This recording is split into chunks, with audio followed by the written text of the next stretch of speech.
Lecture number 82B account CA foundation partnership.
A on account of ill health कहते हैं जी mister A जो है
गया P&L एप्रोप्रिएशन का, और इस P&L एप्रोप्रिएशन को क्लोज करना हो तो P&L appropriation account debit to A to B to C। तो बताओ ये क्लोज हो चुका है या नहीं हो चुका? बताओ क्लोज हो चुका ना? क्लोज हो चुका, इसीलिए ये वर्ड यूज किया गया है वाज टू बी रीओपन।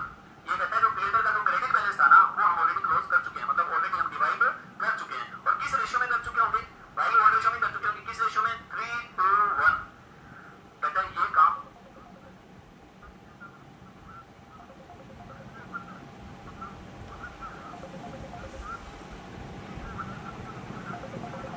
तो 5, 6, 21, 14 और 7। भाई इसने एंट्री क्या करती होगी? P&L appropriation account debit to A to B to C 42,000, 21,000, 14।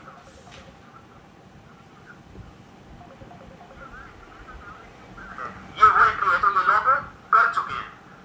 इसका मतलब P&L एप्रोप्रिएशन का क्रेडिट बैलेंस था और डेबिट बैलेंस करके ये लोग डिवाइड कर चुके हैं, यानी ये क्लोज कर चुके हैं। और अब कह रहे हैं क्लोज कर चुके हैं ना, तो it is now to be reopened. तो रीओपन तो तब हो सकता है कि उल्टी कर दो भाई। लंच ब्रेकफास्ट डिनर ठीक हो गया सबका? किसको दिक्कत आई? आई दिक? हाँ ठीक है, कोई बात नहीं, धीरे धीरे नॉर्मल हो जाएगा सारा, लेकिन उसको ना सिमुलेट किया करो उसका। उल्टी उल्टी उल्टी उल्टी उल्टी उल्टी वापस पीका वापस पीका वापस पीका वापस। हाँ जी सुनो, A debit 21,000, B debit 14,000, C debit 7,000 to P&L adjustment account. P&L appropriation पुरानी बात हो गई। जिस साल में घटना घटी है ना, जिस साल में इवेंट हैपन हुआ है, उसी साल में अगर आप रीओपन करते तो P&L एप्रोप्रिएशन लिख सकते थे। जब साल बीत जाता है ना और फाइनल अकाउंट्स क्लोज हो जाते हैं, बैलेंस शीट बन जाती है, उसके बाद अगर P&L का नाम आएगा ना पिछले साल का, प्रीवियस ईयर का, तो P&L के नाम से नहीं आएगा, P&L एडजस्टमेंट के नाम से आएगा। ये बात ध्यान रखना। और यहाँ तो एक तरह से रेक्टिफिकेशन हो रही है। ये कह रहे हैं हमने बांट दिया 42,000 पर डिवाइड करने कितने थे? 36। हाँ 36, क्योंकि इसमें से 6,000 तो क्या देना है? बोनस, और बाकी 36,000 ABC में डिवाइड करना है। तो बताओ इसका मतलब rectification of error, rectification of error हो रहा है या नहीं हो रहा? हो रहा है ना? हेलो, क्वेश्चन कह रहा है आप 42,000 3:1 में डिवाइड कर चुके हैं, अब इसे ठीक करना है, ये गलती हो गई है हमारे से, अब इसको रीओपन करो, मतलब ABC से जितना दिया उतना वापस लो और P&L में डालो। P&L से दोबारा कैपिटल में कितने डालने? 36,000, क्योंकि 6,000 तो हमें क्या देना था? बोनस। रीओपन का मीनिंग समझ आ गया सबको? हेलो, रीओपन का मतलब है कि आपने जो क्लोज कर दिया है, जो 3:1 में कर दिया है, उसे रीओपन करो, खोलो वापस। तो खोलने का मतलब हो गया आपको रिवर्स एंट्री करनी है। लेकिन अब है ना, ये P&L एप्रोप्रिएशन का नया अवतार P&L एडजस्टमेंट के रूप में आएगा, ध्यान रखना। जब आपकी बैलेंस शीट बन चुकी हो और उसमें जो P&L बैठा है, उस P&L के बारे में दोबारा बात करनी है तो उसका नाम P&L एप्रोप्रिएशन नहीं होगा, P&L एडजस्टमेंट होगा। क्लियर? तो ये तो हो गई रीओपन की एंट्री। अब ऐसा करना है P&L, अब इसको कैसे बांटना है? देखो 42,000 है तो पहले तो B को क्या दो? बोनस। कितना? 6,000। और बाकी जो बच गया वो A B C में डिवाइड करो। कितना बच गया? 36। और पता है क्या नई बात और, the profit sharing ratio basis was to be revised and the revised ratio is 2:3:1 as and from 1st April 19। हमारी बात कब हो रही है? 31 मार्च 20, और ये साल शुरू कब हुआ था? 1 अप्रैल 19। बीते हुए साल में रेशियो क्या दिखता है भाई? वैसे क्या रेशियो था इनका? 3:1। वैसे रेशियो तो था 3:1, लेकिन इन्होंने टर्म्स देखना, रिटायरमेंट एग्रीमेंट, कहते हैं रिटायरमेंट एग्रीमेंट आया और उसकी टर्म कंडीशन क्या थी? Profit sharing ratio was to be revised. कहता है ये 3:1 है ना, इसको काटो, and the revised ratio is 2:3:1। तो हमने सोचा 3:1 यहाँ है, आगे से हम 2:3:1 करेंगे, नहीं, कह रहे हैं ये रिवाइज कब से होगा? 1 अप्रैल 19 से, यानी हेलो हेलो, आगे रास्ते में से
से जो रेशियो 3:1 चलता आ रहा था उसको 2:3:1 करके लेकर चलेंगे, यानी आपका ओल्ड रेशियो 3:1 वैलिड नहीं होगा, ओल्ड रेशियो वैलिड होगा 2:3:1।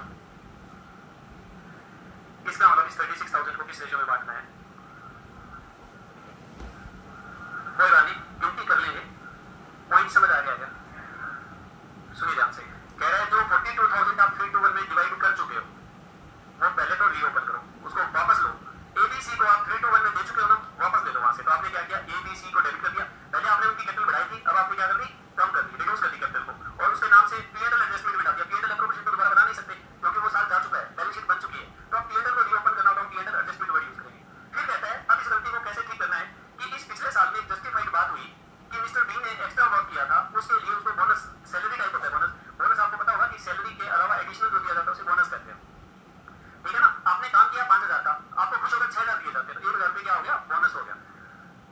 बी को बोनस देना है 6,000 और बाकी जो है वो प्रॉफिट शेयरिंग रेशियो में बांटना है। लेकिन प्रॉफिट शेयरिंग रेशियो भी चेंज हो चुका है 1 अप्रैल 19 से, ये हम रिवाइज कर चुके हैं। आपका ओल्ड रेशियो 3:1 नहीं है, आपका ओल्ड रेशियो 2:3:1 है।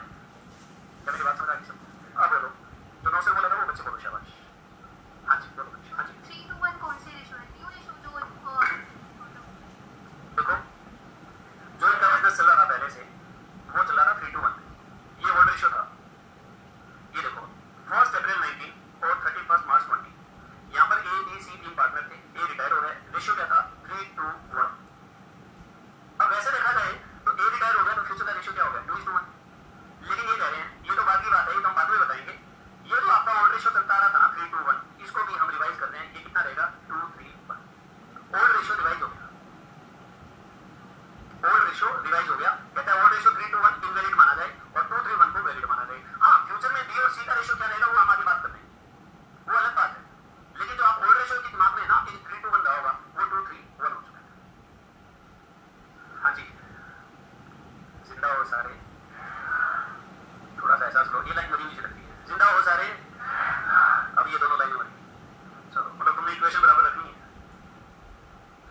यस, ध्यान से रहिए। जो 42,000 प्रॉफिट 3:1 में बन चुका है उसे वापस लिया जाए और उसमें 42,000 में से 6,000 बी को देकर बोनस के उसके बाकी जो बचेगा 36,000 वो रिवाइज रेशियो जो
50,000 पे 2% का बनेगा प्रोविजन, उसके बाद जो वैल्यू आएगी उस पे बाकी का 4%।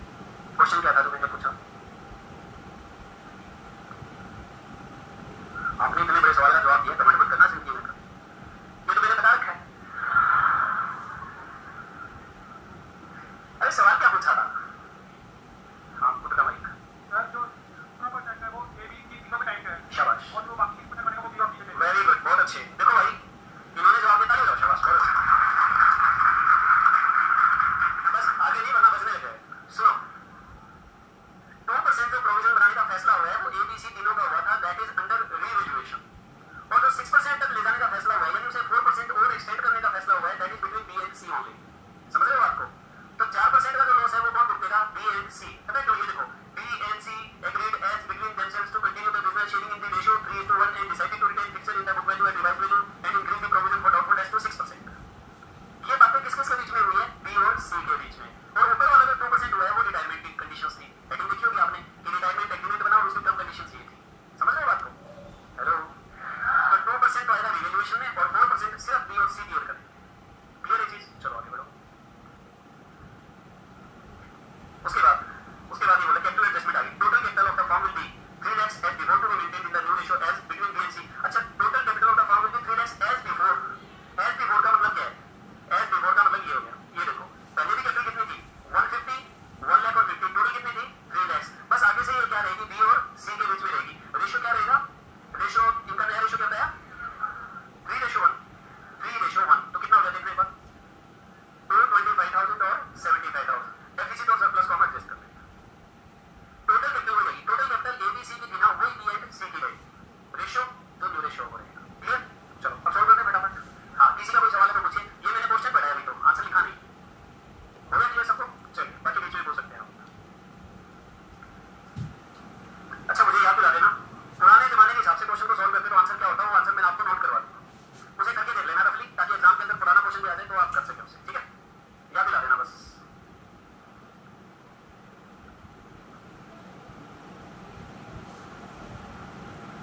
आपसे जनरल एंट्री पूछी गई है। अच्छा आपको मैं एक बात तो बताना भूल गया इसमें, इस क्वेश्चन को आप अगर देखें, ये क्वेश्चन नवंबर 2003 में आया हुआ है सीए फाउंडेशन में। और ये तो सीए फाउंडेशन की बात हो रही है। और आपकी जो इंटर है वो पहले आईपीसीसी होती थी, उसके एमटीपी में भी आया हुआ है मई 19 के अंदर।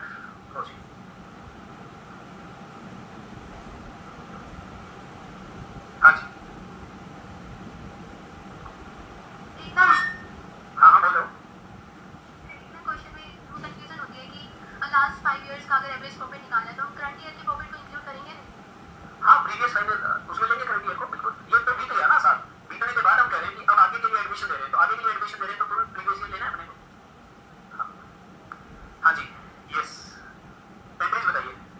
अच्छा आपको बताऊं कि अगर इसमें बैलेंस शीट में गुडविल भी होती तो हम पुराने रेशियो में राइट ऑफ कर देते, राइट? एंट्री हो जाती है एबीसी टू गुडविल अकाउंट और ओल्ड रेशियो के अंदर राइट ऑफ हो जाती है आपकी। उसके बाद आगे देखिए आप, fixed stock, debtors cash, capital creditors ये हो गया। और अब आप पीएनएल अकाउंट, हाँ पीएनएल की बात करते हैं। इसकी ना सारी एंट्री कैसे करते हैं? पहले आप अकाउंट को ओपन करें, A debit, B debit, C debit, to PNL adjustment account. और ये था 42,000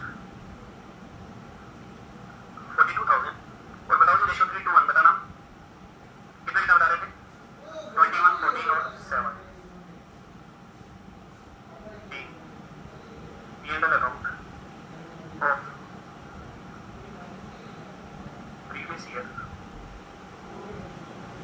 रीओपन, फिर उसको डिवाइड करो। PNL adjustment account debit 42,000, 2B bonus 6,000, 2A, 2B, 2C। अच्छा रेशियो क्या लिया आपने? 2/6, 3/6 है ना, ये लेना। हाँ जी, और ये आना चाहिए टोटल 36, 12, 18 और 6। B, P&L, sorry B, net profit after bonus distributed among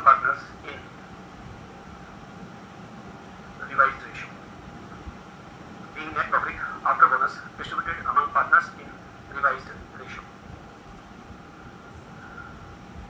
हाँ लिख सकते हैं, जब आप एक्सपर्ट हो गए तो लिख सकते हैं, लेकिन एक बार तो आप अलग लिखें। इन्होंने कहा कि बोनस वाला हम कंबाइन करके नहीं तो इसको 24 लिख दें, तो टेंशन नहीं है कोई इस तरह की, तो थोड़ा क्लैरिटी के लिए हमने लिखा है इसको, बल्कि मैं तो इसकी 2 एंट्रीज करने वाला था, P&L टू बोनस और P&L टू ABC। लो जी, मेरे ख्याल से ये बात तो होगी। बी एंट्री का मुझे स्पेस छोड़ना पड़ेगा क्योंकि गुडविल का मुझे वर्किंग नोट बनाना पड़ेगा, राइट। सी एंट्री में रिवैल्यूएशन भी करना होगा। फिक्सर्स की वैल्यू इंक्रीज होगी ना, fixtures account debit 9800 to revaluation account.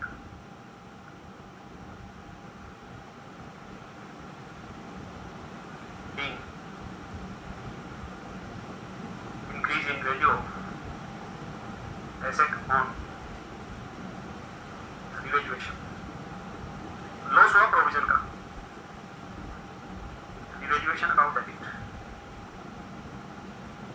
To provision for bad and doubtful debts account.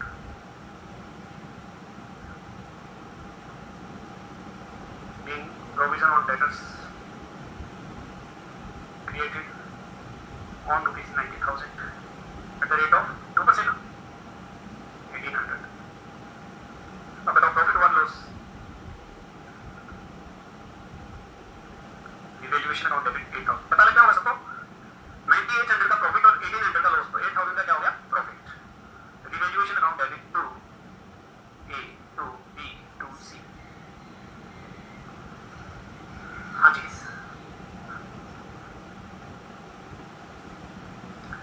बताइए शाबाश।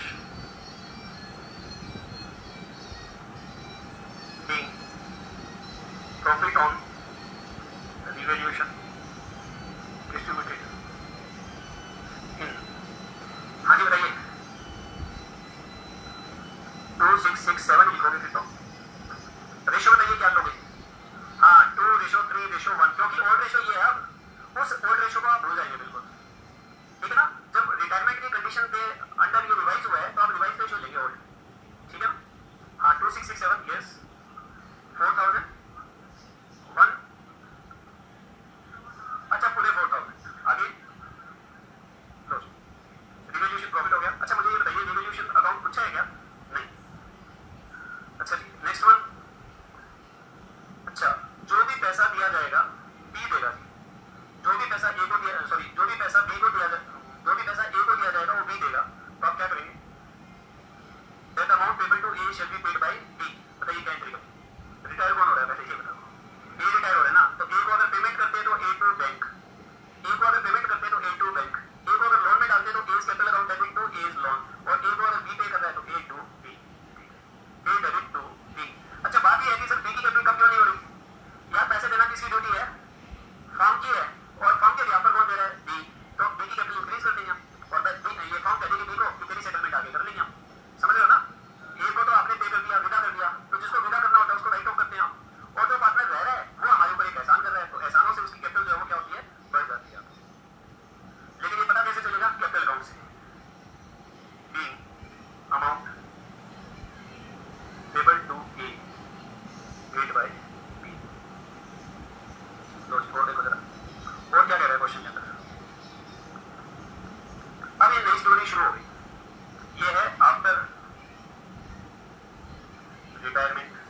decided to eliminate the goodwill in balance sheet.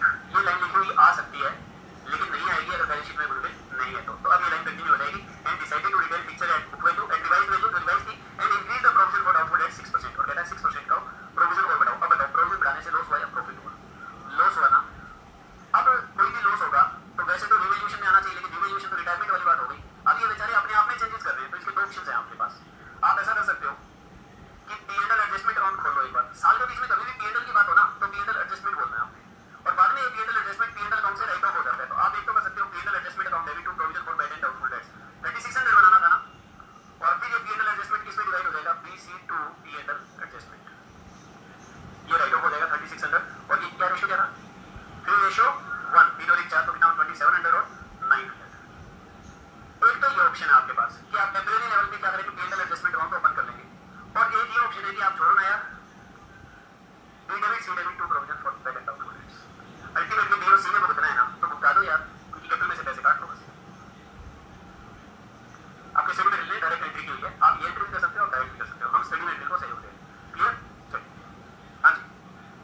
P&L suspense तो तब होता है जब आपको कैलकुलेट करना पड़े बीच में प्रॉफिट. डेट का आएगा हमारा टॉपिक जब बात करेंगे भाई. अब डेट को ये तो है कि डेट पहले पूछती है ये बड़ा बोलता हाँ तेरी बैलेंस शीट बन गई हाँ साइन तो कर दिया हाँ चलो ऐसे तो होगा नहीं. वो तो अपने डेट शीट के हिसाब से आएगा. 1 अप्रैल से 30 अप्रैल के बीच में किस को टपकाना है उस हिसाब से आएगा. अब वो मान लो आ गया 22 अप्रैल को. अब 22 अप्रैल को आ गया 31 दिसंबर को अकाउंट्स लॉन्च किए थे. अब 3 महीने 22 दिन ठीक से हुए और वो उठा ले गया. अब वो तो उसको उठा ले गया. अब बाकी उसके घर वालों को हिसाब किताब तो देना 3 महीने 22 दिन का. अब क्या करें फाइनल अकाउंट्स के टाइम एक्चुअल प्रॉफिट लॉस पता लगेगा तो बाकी बचे हुए पार्ट में पास्ट ईयर की बैलेंस P&L के यहाँ पर करें 3 महीने 22 दिन का कैलकुलेट करेंगे. तो वो कोई एग्जैक्ट कितना ही हो कोई जरूरी नहीं है. तो वो क्लाइमेक्स है वो सस्पेंस है इसलिए सस्पेंस वर्ड यूज करते हैं. ये तो पता है कितना है तो सस्पेंस वहां होता है जहां पर पता ना हो कि क्या आपका कितना प्रॉफिट हो सकता है लॉस हो. समझ रहे हो ना. तो इसलिए हम डेट के केस में P&L सस्पेंस वर्ड यूज करते हैं. यस इसका मतलब ये हो गया B debit C debit to provision for bad and doubtful debts account. हाँ जी 3600 और आपने बताया 2700 और 900. being provision for bad and doubtful debts increased to 6% between B and C in 3:1. Total capital लो जी मिस्टर B और C के बीच में जो भी कैपिटल का कॉन्ट्रीब्यूशन रहेगा वो हम H और I एंट्री में करना.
और 1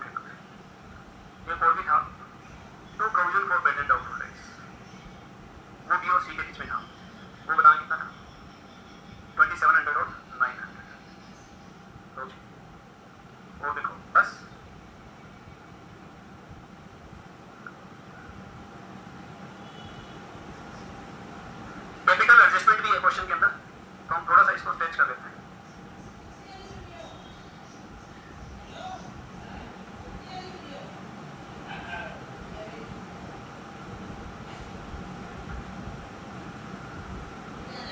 कैश काउंट और बैलेंस शीट। लो जी,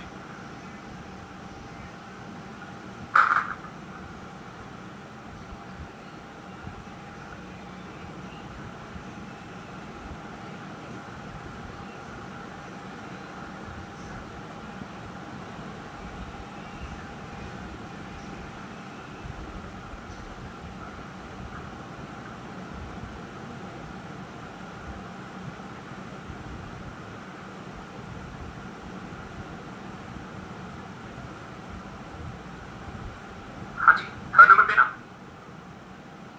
cash account.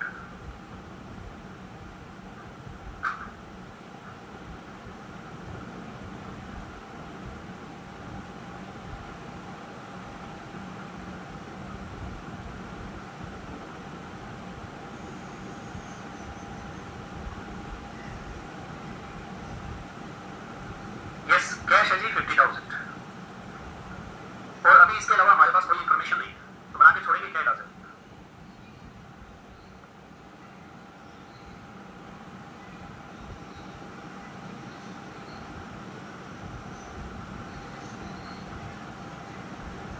Fourth,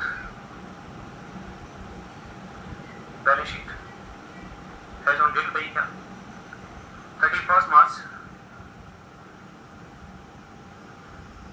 after retirement या न्यू फॉर्म।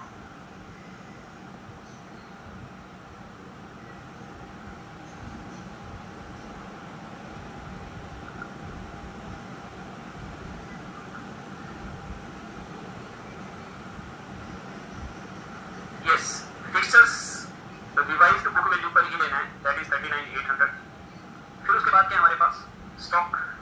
अच्छा, गुडविल अगर होती तो राइट ऑफ हम कर चुके होते, इसलिए उसे नहीं लेना है। स्टॉक 170 का था, 170 ही रहेगा। डेटर्स 90,000 ये डेटर्स हैं, less provision for bad and doubtful dates 5400 आएंगे, 84,600। कैश वो तो इधर कुछ नहीं है। लाइबिलिटी साइड में क्या था हमारे पास, कैपिटल्स मिस्टर बी और मिस्टर सी और सन्डे क्रेडिटर्स 40,000 है ना।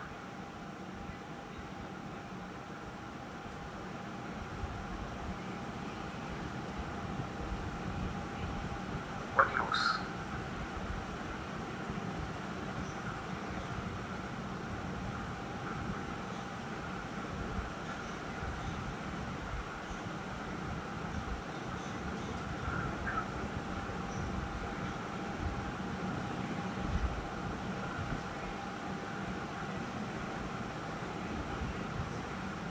Yes, capital adjustments for goodwill।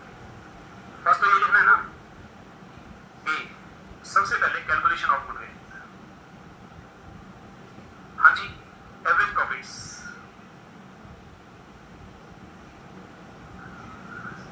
15,000, 23,000, 25,000, 35,000 और 42,000। क्यों जी?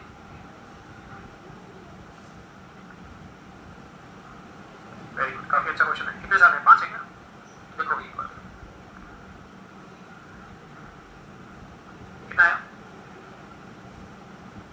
एक बच्चे ने सवाल पूछा है, सर 42 क्यों ले रहे हैं आप, 36 लेना चाहिए।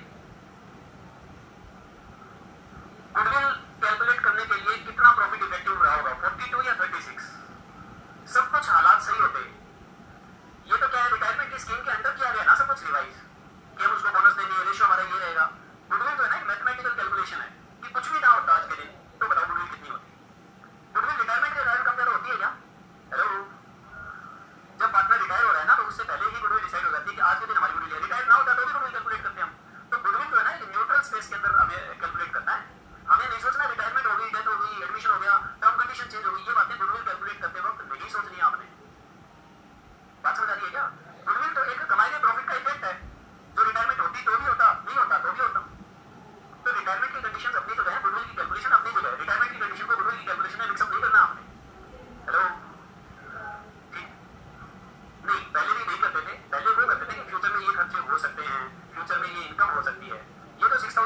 अंडर है, ये रिटायरमेंट की स्कीम के अंडर है। एक बार पढ़ लो जरा जो भी बात कही गई है। वैसे ऊपर वाले का टोटल कितना आ रहा है? अच्छा 28,000 बता रही है, 28 5 140 है।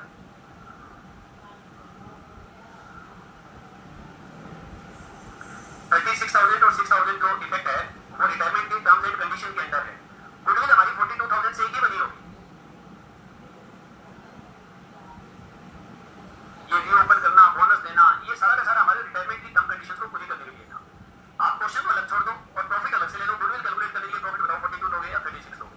अगर आप खाली गुडविल कैलकुलेट करोगे ना तो ये 6,000 का 42,000 का रिवाइज रेशियो की कोई बात ही नहीं आएगी आप। ठीक है, हाँ जी। और क्या था नंबर ऑफ ईयर पर? हाँ कर देंगे goodwill is equal to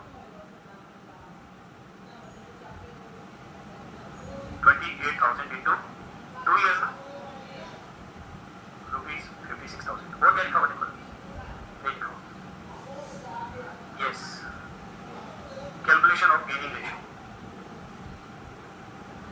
that is new share minus old share.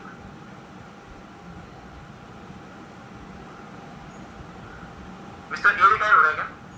हाँ जी। बी और सी बताओ भाई, गेनिंग रेशियो बताओ। 3:2 कैसे? ये कह रहे थे 2 3 1 था और ये रिटायर हो गया 3:1 आ गया, तो गेनिंग रेशियो भी 3:1 ही आएगा। बिल्कुल सही बात है। अगर ये कह देता ना 5:3 हो गया तो हमें न्यू माइनस ओल्ड करना पड़ता। ऐसे ही सीधा ए चला जाए तो 3:1, बी चला जाए तो 2:1, सी चला जाए तो 2:3। समझ रहे ना बात को? ठीक है चलो। तो लेकिन फिर भी मैं कैलकुलेट कर देता हूँ। आप सीधा भी लिख सकते हैं 3:1, मैं कैलकुलेट कर देता हूँ। न्यू शेयर बताइए क्या था?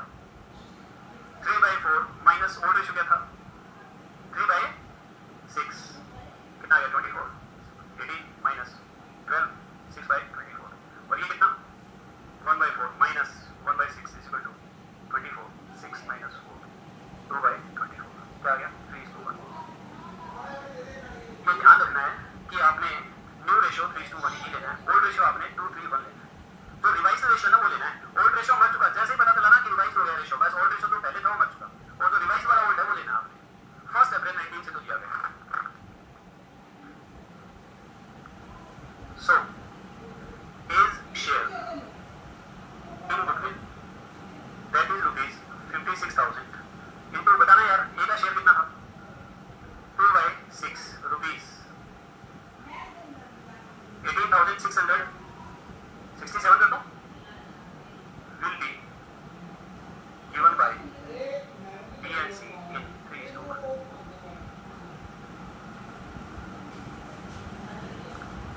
बताना अमाउंट भी बताइए। That is rupees 14,004,667 right.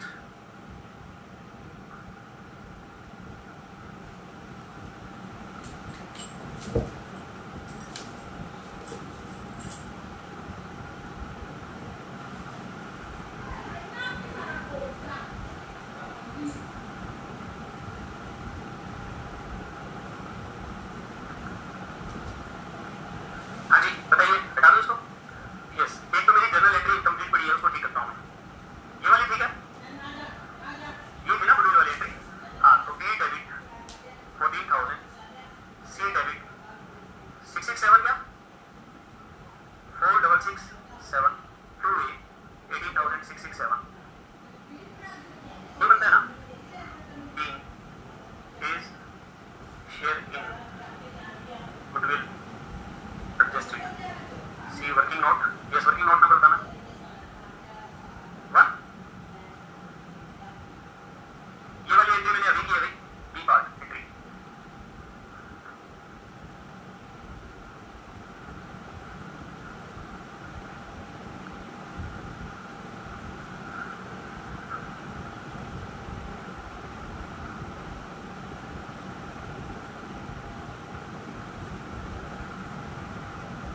Yes done हो गया।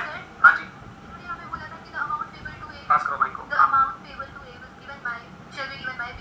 हाँ। तो ये जो गुडविल की अमाउंट दी है उसमें इंक्लूड, हाँ सारा जो फाइनल सेटलमेंट। तो फिर तो गुडविल भी तो A को पे कर दिया, तो ये भी अगर B ही क्लियर करेगा। अरे तो बाकी चीजें ठीक रहेगी, वो सिर्फ फाइनल सेटलमेंट के लिए कही गई है वो बात। जो ए को पे करना था वो बी ने पे किया, वो फाइनल बैलेंस की बात हो रही थी। या तो कैश में देते हैं, लोन में डालते हैं, या फिर ए एक बार बी कौन दे रहा है? बी दे देगा और बी को फॉर्म दे देगा। फाइनल सेटलमेंट की बात, बाकी बातें वैसी रहेगी।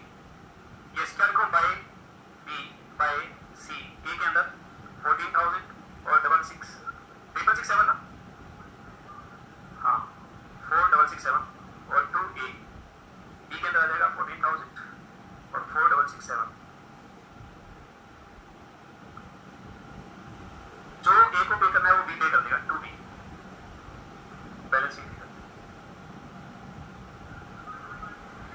सॉरी 162,334 लो जी, और बाय ए से बी की कैपिटल बढ़ जाएगी 162,334 ये लो जी। अच्छा, अब हमें कैपिटल एडजस्टमेंट करनी है तो इनको बैलेंस शीट कर दो यार।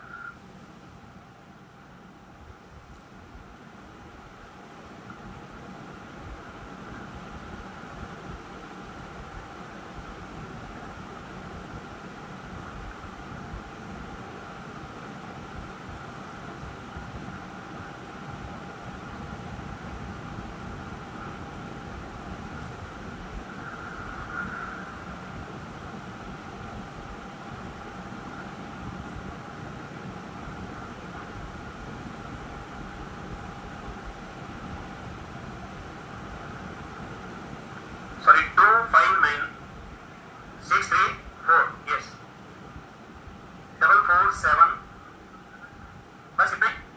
अच्छा जी, ए का टोटल बताएंगे आप 18,334, बी का टोटल 334 ये लीजिए, सी का तो भाई सब बच्चे एक बार क्रॉस चेक करके लिखिए, ठीक है।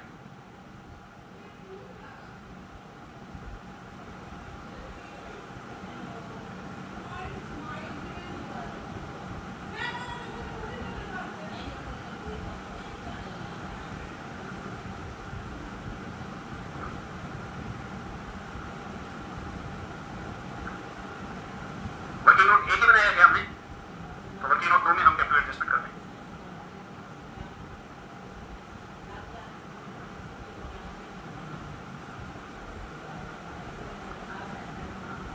बेटा हाँ जी, सबने नोट कर लिया क्या टोटल वगैरह सब कुछ?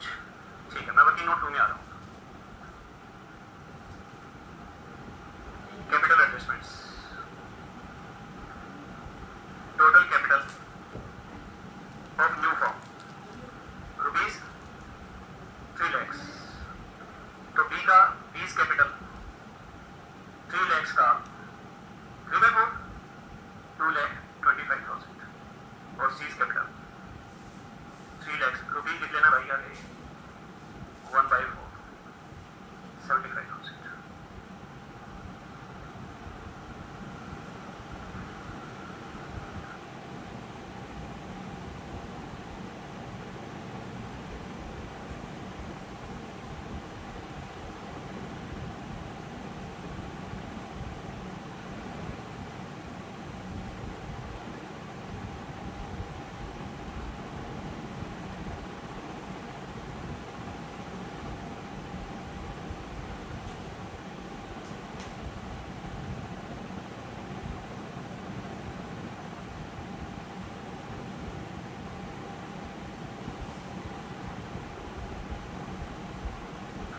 लो जी, इसको हम यहाँ पुट किए देते हैं 225,000 75,000। हाँ जी, इसका 225 होना चाहिए, 259,000 है तो इसको फाइनल पेमेंट कर देंगे 2 कैश काउंट है ना। हाँ जी 34,634 तो ये हो गया 259,634। इसका 75 होना चाहिए, 44 है तो बाय कैश काउंट 30234।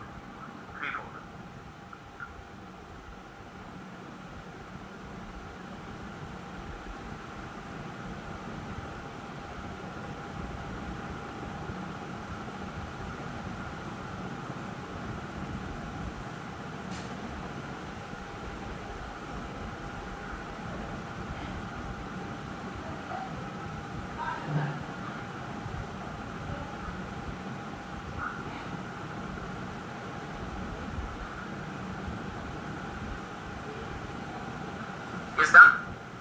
हाँ जी, अब हमने ना जनरल एंट्री छोड़ी हुई है। ये ए और बी वाली तो ये तो ये थी कि जो इसको पे करना है डी पे करेगा, कितना था वो?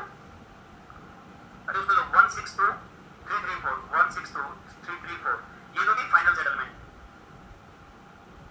एक तो इस एंट्री का स्पेस था, यस डन।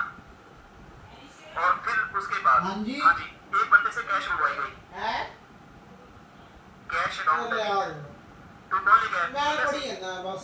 हाँ जी, कितना 34634 ये था क्या? 30234 being deficit in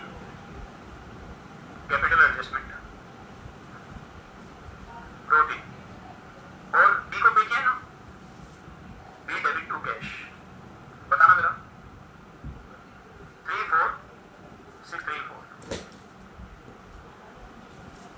B surplus for capital adjustment paid off, being surplus for capital adjustment paid off.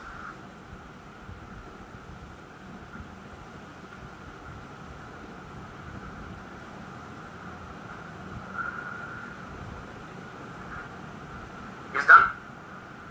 हाँ जी हो गया। चलिए अब एक बार ऐसा करते हैं, ये वाला कैश में फीड करते हैं। बताइए पैसा लेकर कौन आया था? सी। कितना पैसा लेकर आया? 30234। और पैसा लेकर कौन गया? बी। कितना पैसा लेकर गया?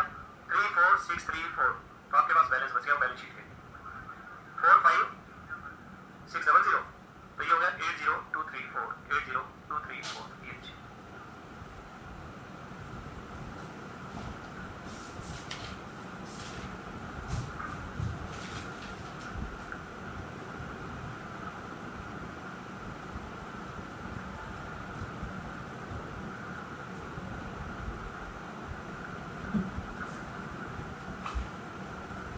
Yes done? हाँ जी, इस कैश को हम 45600 बैलेंस शीट में दिखा दें। 45600 कैपिटल 225 और 75,000। पहले की तरह 3 लाख रहेगी, टोटल 3,40,000 आ गया। ट्राइपॉड अब बताओ प्लस 2 में कभी इस तरह क्वेश्चन करने में मजा आया? खेल जो जरा पढ़ने वालों के लिए मजेदार है, ठीक है, रट्टा मारने वालों के लिए और बाकी सब्जेक्ट्स। खेल जो नहीं सेब ली को पीता है मैं तो नींद पड़ी है यार। आप लोगों ने नींद पड़ी है इसी क्वेश्चन को मैं जा पाई आप लोगों ने इसी क्वेश्चन छोड़े तो घंटा मेरा मैं छाड़ दिया भी रख इसी क्वेश्चन को आप लोगों ने जो आपकी बैलेंस शीट में गुडविल पता रखी नहीं है लेना जी उसे कैसे करना है आपको? इतनी जल्दी वो एक टाइम खत्म हो गई